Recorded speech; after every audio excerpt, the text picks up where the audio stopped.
Grace is usually framed as a moral virtue, but in public life, it's often applied selectively.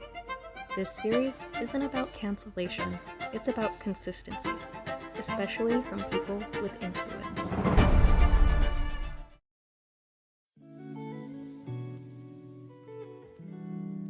There's a pattern in online creator culture where some controversies blow over, some creators shift communities and survive, and some don't.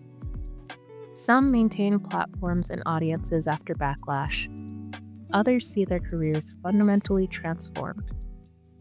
In the first two episodes, we talked about how creators can move between communities without losing their platform, and how audience familiarity can extend interpretive charity. But this episode is about a very different outcome. A creator whose controversies didn't just stir drama, they coincided with platform consequences and audience disengagement. Today's case, Onision, once one of YouTube's most controversial personalities, and later someone whose career presence has been dramatically reduced after serious allegations and platform penalties. This is not an attack of a creator, it's an exploration of how, why, and when backlash actually reshapes a creator's online presence.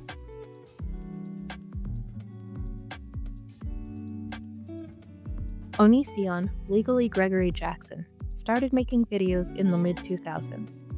His content ranged from sketch comedy to personal vlogs, and at his peak he had multiple channels with millions of subscribers.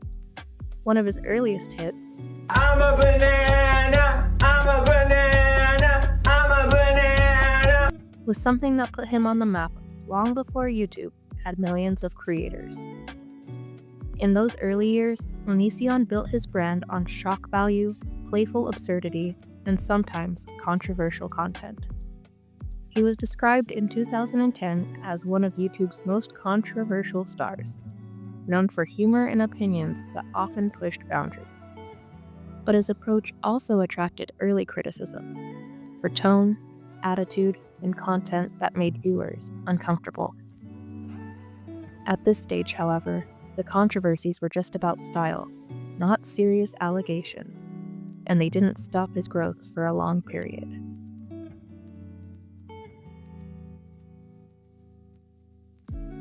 Before any legal or platform consequences, some of Onision's content drew significant criticism for ethical concerns. Videos perceived as mocking people's vulnerabilities or encouraging harmful thinking.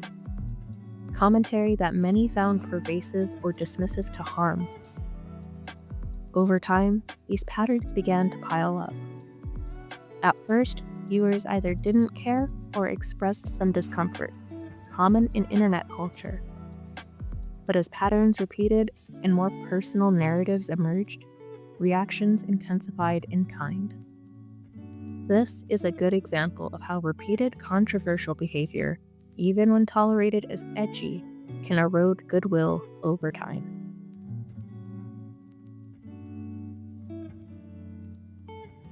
The real inflection point came when allegations of grooming and abuse, originally circulating for years, coalesced into wider attention in late 2019. These allegations involved claims that Onision and his partner groomed and manipulated young fans, including accusations related to a foster child who lived with them as a minor. Notably, some allegations involved relationships that began when the accuser was underage and continued into adulthood, framed by critics as inappropriate and predatory. A former partner, Shiloh Hoganson, alleged stress, coercion, and harm tied to their interactions. Multiple women later spoke publicly about their experiences, bringing increased scrutiny. These weren't just small internet rumors. It drew attention from Chris Hansen, the host of To Catch a Predator. Hansen began interviewing accusers and producing a documentary called Onision in Real Life that brought these allegations into mainstream online discourse. This shift from edgy content to serious accusations reported by a familiar media figure fundamentally changed how audiences and platforms responded.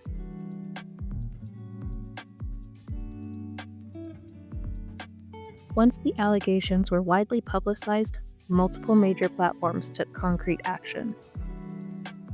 In November 2019, Patreon banned Onision after he posted screenshots of private messages, including the phone number, of a critic and alleged victim, violating multiple terms of service policies. Shortly afterward, his partnered Twitch channel was banned, even though he hadn't streamed recently. This was linked directly to broader controversies rather than specific platform content. In January 2021, YouTube suspended all of Onision's channels from the partner program, removing access to monetization features due to creator responsibility policy violations tied to off-platform conduct that was linked to audience harm. The audience response was also significant. Long-standing subscribers engaged far less, and public forums tracked a noticeable decline in engagement and subscriber count. This shows that audience enthusiasm isn't always durable, especially when controversies involve personal harm allegations rather than just difference of opinion.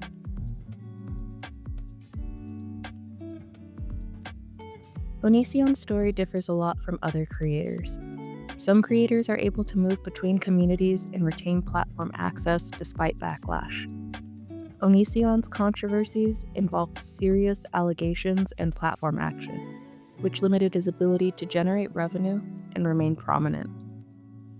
As a result, the trajectory diverged. Continued influence versus contraction of audience and monetization. Onision's example highlights a few key dynamics. Not all controversies can be endured by a creator. Monetary penalties and platform bans are powerful. An audience response can shift from tolerance to withdrawal when allegations involve harm. This is a case where loss of platform support and audience disengagement aligned, producing a lasting career decline. A useful contrast to other creators who survive controversy.